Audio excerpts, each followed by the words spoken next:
நீங்கள் பார்த்துக் கொண்டிருப்பது நியூஸ் 21 செய்திகள். தமிழ்நாடு செய்திகளை உடனுக்குடன் தெரிந்து கொள்ள நியூஸ் 21 செய்திகளை பாருங்கள். உண்மை, உழைப்பு, உயர்வு. சம பந்தி விழா நடைபெற்றது.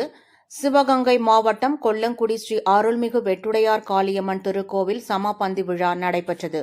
பேரறிஞர் அண்ணாவின் 56வது நினைவு தினத்தை முன்னிட்டு கொல்லங்குடி அருள்மிகு வெட்டுடையார் காளியம்மன் கோவிலில் அம்மனுக்கு சிறப்பு பூஜை மற்றும் புனஸ்காரங்கள் செய்து பொது விருந்து நடத்தப்பட்டது.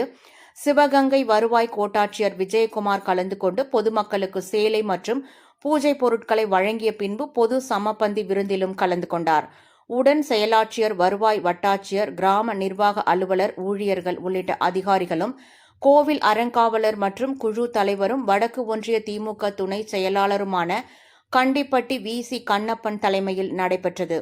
அறங்காவலர் குழு தலைவர் கூறியதாவது: இந்த விழா நடைபெறுவதற்கு தமிழக முதல்வர் மற்றும் கூட்டுறவுத்துறை அமைச்சர் கே.ஆர். பெரியகருப்பன் ஆகியோருக்கு நன்றி தெரிவிப்பதாகவும், இந்த நிகழ்ச்சியில் நாட்டரசன் கோட்டை பேரூர் கழக செயலாளர் ஜெயராமன், ஊராட்சி முன்னாள் தலைவர் மாவட்ட பிரதிநிதி தென்னரசு, மாவட்ட பிரதிநிதி மேப்பல் அழகப்பன், துணை செயலாளர் கோ. தண்டபாணி, அறங்காவலர் குழு நிர்வாகிகள் மற்றும் திமுக நிர்வாகிகள் மற்றும் மாணவர் அணி, இளைஞர் அணி, வழக்கறிஞர்களின் பொறுப்பாளர்கள் மற்றும் பொதுமக்கள் அதிக அளவில் கலந்து கொண்டனர். நியூஸ் 21 செய்திகளுக்காக தினேஷ்குமார். கொல்லங்குடி அரியாக்குறிச்சி ஸ்ரீ வெட்டுடையார் காளியம்மன் திருக்கோவிலில் மாண்புமிகு தமிழ்நாடு முதலமைச்சர் ஆணைக்கிணங்க திருக்கோவில்களில் பேரறிஞர் அண்ணாவின் 56வது நினைவு நாளை முன்னிட்டு இன்று சமபந்தி விருந்தும் மற்றும் ஏழை எளிய மக்களுக்கு